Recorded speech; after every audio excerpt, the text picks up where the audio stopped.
Could you imagine people doubting once they've committed behaviorally? And let me add some examples to this. One person who's now an activist against white supremacy groups was involved in white supremacy groups, and he was in a compound in the northern United States. And he got called out. He was the head person on duty, and he got called out by the security guard at 2 in the morning. And he shows up, the security guard standing there in a floppy bathrobe holding a 12-gauge shotgun. There's a guy trying to come in. The security guard saying, "You can't come in." The guy said, "I want to come in. I'm with you folks. I want to come in." It's 2 in the morning, and the leader is now trying to wrestle between these folks, like, let's just calm down, let's figure it out. The guy who wants to come in says, "Look, I'm really with y'all, I want to come in." And the guy with the shotgun is saying, "We don't know you. Nobody comes in here unless we know you." And he said, "Look, I'm committed to the group." Uh-oh. We'll hope we can get out of all this, especially when we can't see it. Right in the middle of this, when the guy said, "No, I'm committed, I'm there," and he rips his shirt open, and he has Aryan Warrior tattooed across his body in big letters. Could you imagine that in the middle of that tattoo, and for those of you who have tattoos, you can think about how long he had to sit in a chair to get that in letters this high across his body. Can you imagine when he has Aryan Warrior, if he stopped and said, "You know, I guess that white supremacy thing's not really for me. I don't think I'm that into it. I mean, it's just, I have this, but I'm not really into that. I don't care. It's just, whatever." Can we even imagine? Once he is committed to this, how can he not believe?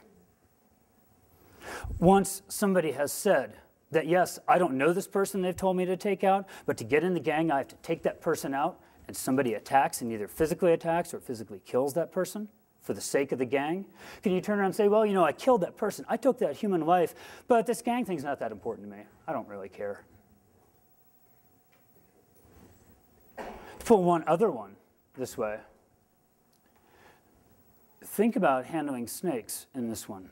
We get a lot of good press about this. It's hard to not have a good time talking about snake handling. To have a blatant digression about this, I don't talk about snake handling cults. The questions about handling snakes come out of the book of Mark in chapter 16, in which the risen Jesus in the red letter text in your King James Bible says, "You will know real Christians because they will lay hands on the sick and heal them, speak in new tongues, cast out demons, take up serpents, and drink any deadly thing, and it will not hurt them." Lots of churches in America speak in new tongues, cast out demons, and lay hands on the sick and heal them. Very few drink arsenic and strychnine and handle snakes. When people say if you do 3 out of the 5 verses, you're a church, but if you do any 4 out of the 5, you're a cult. That's a little bit too much of a fine line for me to get into as a psychologist. Theologians may make those divisions because that is their field. As a psychologist talking about behavior, I can't make that division.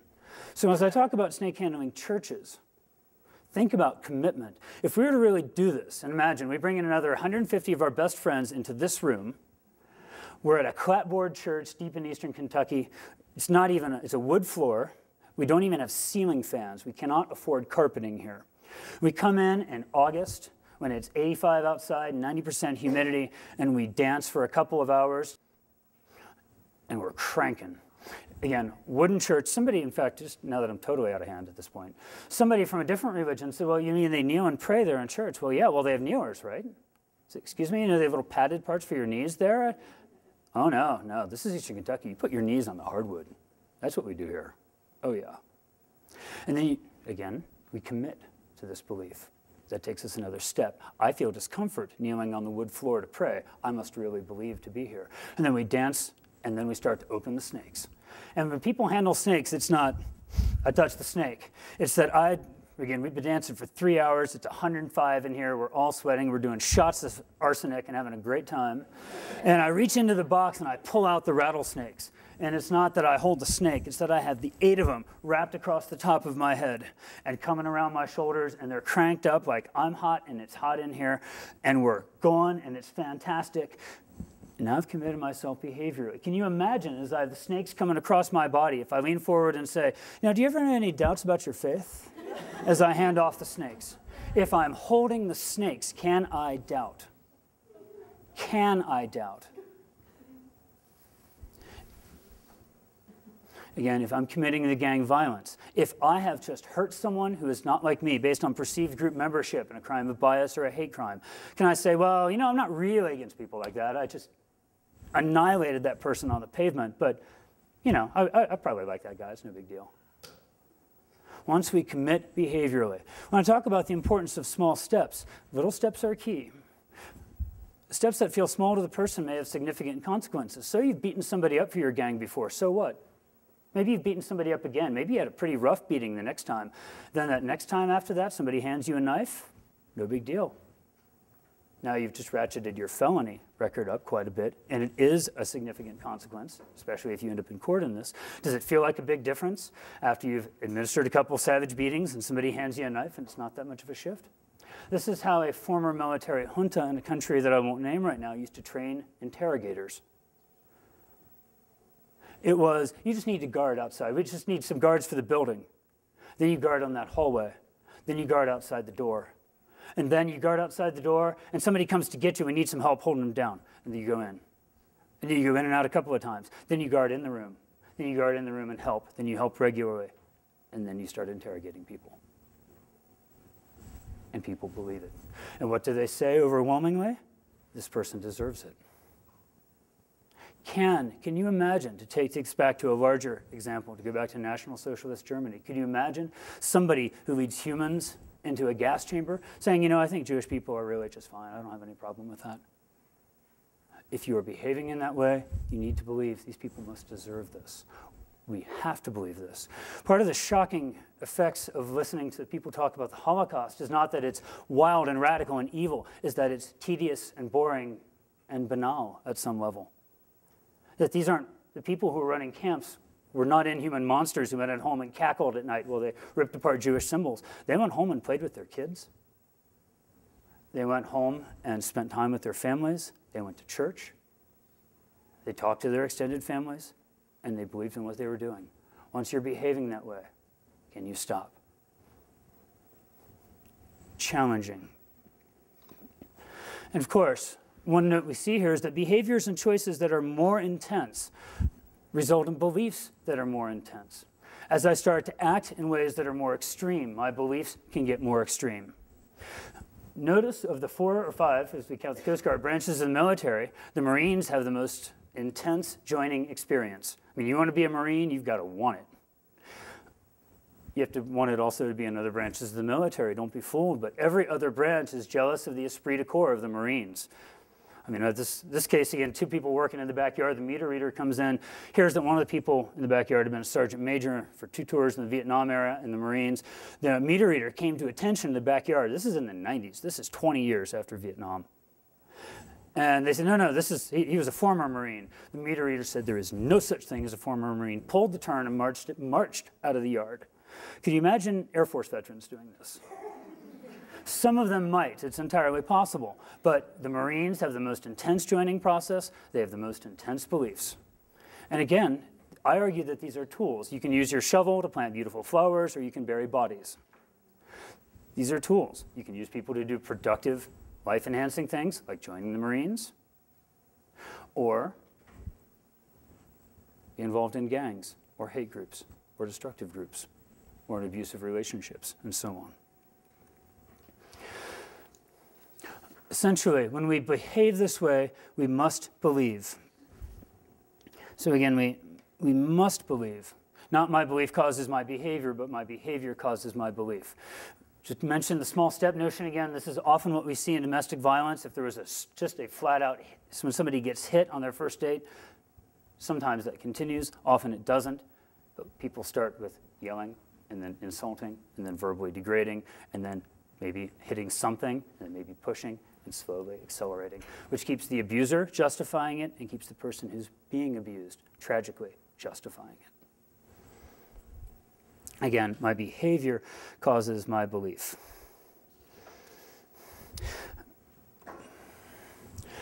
As I said before, when I behave this way, can I doubt? To doubt, I must admit I behaved in a way that doesn't fit my beliefs. Well, yeah, I took up serpents, but I'm not really into that religion. It's no big deal. So people say, so are you clueless? Are you inconsistent? I either have to say, I'm inconsistent. I do things that I don't believe in. I hurt somebody for something I don't believe. I am that much of a flake. Not only am I a flake, I'm a flake who hurts people. I'm a dangerous, wishy-washy, inconsistent flake. Rather than say that, what do we say? We say, no, I'm a good person. That was the right thing to do. And that was the right thing to do. and you watch people's beliefs grow. I saw Carol Tavris, who's a nationally known psychologist, speak on this at a convention that I was at. And I got back from the convention at midnight last night to come here. It's an exciting weekend. And on Thursday, she started the convention, and her example was about cheating. You may set two students side by side who say, well, cheating's pretty bad, really, and we can all agree on that. But as soon as one cheats and one doesn't, she said it's like watching them slide down a pyramid. They start at the top side by side, and then they progress farther and farther apart. And this comes from her example. That both of them say, well, cheating's bad, people shouldn't do it. And then in front of them, to pull her example here, the student with the most amazingly neat handwriting has the paper way over on the side of the desk. One person cheats, one person doesn't. The person who does says, well, you know, lots of people do it. It's no big deal. This is about me getting in my future, so it's no problem. I did it. And this person, by the way, could say, you know, I believe cheating is always wrong, but I did it because I'm that flaky. I'm inconsistent. I'm pretty clueless. And again, I'll cheat, but that's wrong, but I did it anyway. I'm just kind of like that. No problem. But once that person cheats, they justify their behavior. It happens all the time. No big deal. Is this really going to affect the curve at all? This is going to get me into college. It's no big thing. The person who's faced that temptation and not cheated, though, has probably gone the other way. This is my integrity. I must never cheat. I didn't cheat. I could have, but I didn't. And I'll justify that behavior as well. That, yes, now I am committed. One should never cheat. Cheating is terrible. Those people should be out of here. And suddenly these folks who agreed that, yeah, it's pretty bad, are now diverging. And one of them is saying, no big deal, might do it again. And the other person saying, never, ever, ever. And you folks need to be out of this university. Started very similarly, behave differently. We then justify our behavior. When I behave this way, again, can I doubt? Can I even begin to doubt? Applications for early intervention. Part of these, of course, come back to ourselves with what we do with this. Most of us are in the middle of the curve. There's people on both ends, by the way. There are the people who do the mean thing and be nasty to folks no matter what all the time. And there are people who are always good, upstanding, recognize every time they do something wrong and apologize. And we have to omit those 17 people in the world, essentially. Most of the rest of us are in the middle somewhere, where we really think of ourselves as good people, but occasionally we do stuff that we really wish we hadn't done. We have our chance, of course, to say, I think I'm a good person, but I'm really, really bummed I did that. I would rather I had not done that, which, by the way, is a fine thing to do. There's some great work coming out of Colorado Springs done by a professor named Edie Green talking about the effects of apology on health and apology in the legal system. People who don't get an apology in court in civil cases use more pain meds, take longer to heal, experience more pain, and have more long-term complications going to court. People who don't go to court do better. This is your chance to say, I still think I'm an okay human, but boy, do I wish I had not done that. That's really hard to do. Generally, it's, well, you know what I did? It was right. It's good. I'm glad I did that. In fact, I'll do it again. What does this mean about interventions, about applications? Because we've talked about how this might work of getting people into and keeping people in abusive relationships or destructive groups or hate groups or gangs. Again, slowly moving on this way. What might we do? A couple applications of this. What we're talking about then is early intervention. So intervention before behavioral commitment, if this is possible. And keep in mind, there are limits here about what is possible and what is not. We're going to hear quite a bit today about polygamy and the fundamental Latter-day Saints. And for example, we've been following the news, the raids on the compound in Texas. Can you get intervention to those people before they're behaviorally committed to this? Probably not, because the fabric of that group has been their lives since before they were born. It's been everything they have ever known. That's very hard. Is it possible in gangs? It's more possible. Generally, not always. Again, I heard a secondhand of a news story about the parents arguing about which gang their 4-year-old child would go to. That's hard. With some older kids, it's there. Once people commit, once people take that step and commit, it's very hard to get them to back up. Could you imagine if somebody has committed a crime for their gang and they're going to jail and saying, yeah, rather than snitch, I'm going to jail for a decade, but I don't believe in the people I'm protecting. I don't like them. We can't be there. We just can't. We as humans cannot handle that tension. So again, we can either change our behaviors or our beliefs. We bring our beliefs in line. This means if we can get people before they behaviorally commit. This often means interventions at earliest signs or before of illegal or dangerous behavior. In schools, particularly with hate crimes or bias crimes, school programs an opportunity to intervene as these options show up. But again, there's limits. Many people learn about bias crimes and bias-related groups or hate groups at home. Remember, they do make white power sweepers for infants. So some people have learned this very, very early on. Community youth organizations may also be a way to intervene with people and give them a separate set of behaviors. Remember, the person who doesn't cheat continues to justify that non-cheating behavior. The person who doesn't join the gang continues to justify that non-gang joining behavior. The person who grows up in a family with lots of bias and does not share those biases continues to build his or her justification, saying, no, I will not reject those people for these reasons. This can work for good as well. When people behave in ways that are positive, they justify those too. It's not just negative. Again, particularly with community youth organizations, we also need to observe behavior to do this. Because some folks say, well, you know, I hang out with those people, but I don't believe that. When you hear from, and that went off the bottom of the screen, we have to watch behavior. As people are behaviorally committed, then it is very hard for them to pull back. But when people, in other words, I'm suggesting that we doubt claims. When folks say, well, you know, I behave with them, but I don't believe what they say. Again, more than 2,000 peer-reviewed database studies suggest that if you don't believe what they say yet, you probably will.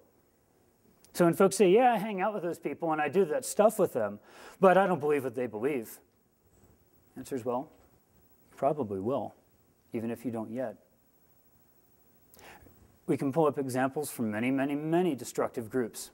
This is testifying. Can I stand up and testify and then sit down and look at my friend next to me who's part of my community in which I testify, which exists in many religions, and say, yeah, see, that didn't mean anything, did it? I don't believe what you people believe, but I just stood up and said that publicly.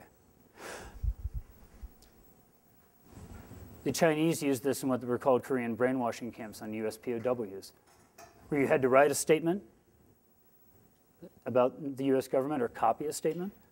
They were pros. Pull up examples from another place. I don't differentiate between these categories. Some people do, I do not. But they were absolutely professional. Walking down the line as US recruits get there, and somebody steps up. I've got a cigarette. Remember, cigarettes are health food at this time. People are getting US government subsidized Lucky Strikes in their C rations at this point. Everybody smokes in combat, unquote, from a combat veteran in that era. People have just faced harsh treatment at the hands of the North Koreans, who are then separated by the Chinese from their prisoners. Harsh treatment, they're scared, they're told, if you don't cooperate, we might not put you on the UN list, so you might be listed as KIA instead of MIA, which means nobody will ever look for you. Think about that.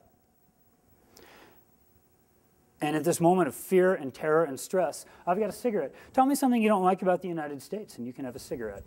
It's 1952. I don't like the established policies of racism in the United States. I don't like that voting in some parts of the country depends on skin color. Here's your cigarette. Somebody writes that down.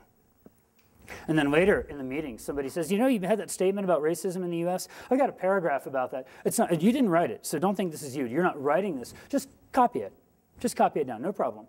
It's not your words, so don't think it's your words. Just copy it down, no big deal. So you copy it down. And then 3 weeks later, you're in your small group meeting with other people, and these are the folks you're trying to get together with to try to restrain yourselves from being communists. And your Chinese group leader puts up your writing and your statement against the United States.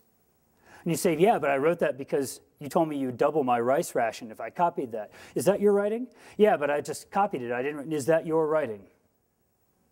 And then there you are saying, I did that, I wrote that, but I don't believe that. And looking at your friends who you want to trust you to try to survive this.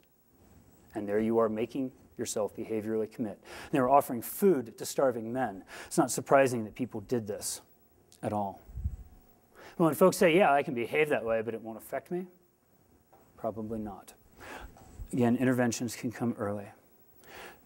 Very generally, again, beliefs shape our behaviors, but we change our beliefs to justify our behaviors.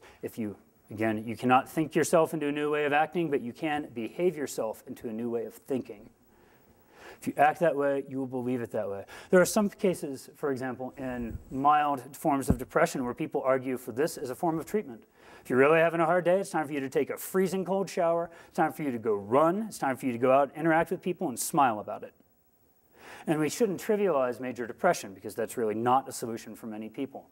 But if you're really struggling today and this weekend and you can try to act happy, and maybe you've heard this, there's one example where the teenager kept hearing it from his mother, you need to smile, just smile. So he did the big teenager over-smiling. Look, I'm smiling. I love how the paint sticks to the walls. It's great. It's beautiful. Walked out of the house, discovered he felt better.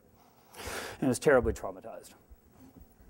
We change our beliefs to justify our behaviors. We justify our actions as good, again, especially when our actions threaten our beliefs about ourselves as good, ethical, moral people. We call our actions good, even if these involve hate, even if it's gang violence, even if it's abuse in relationships or in group membership.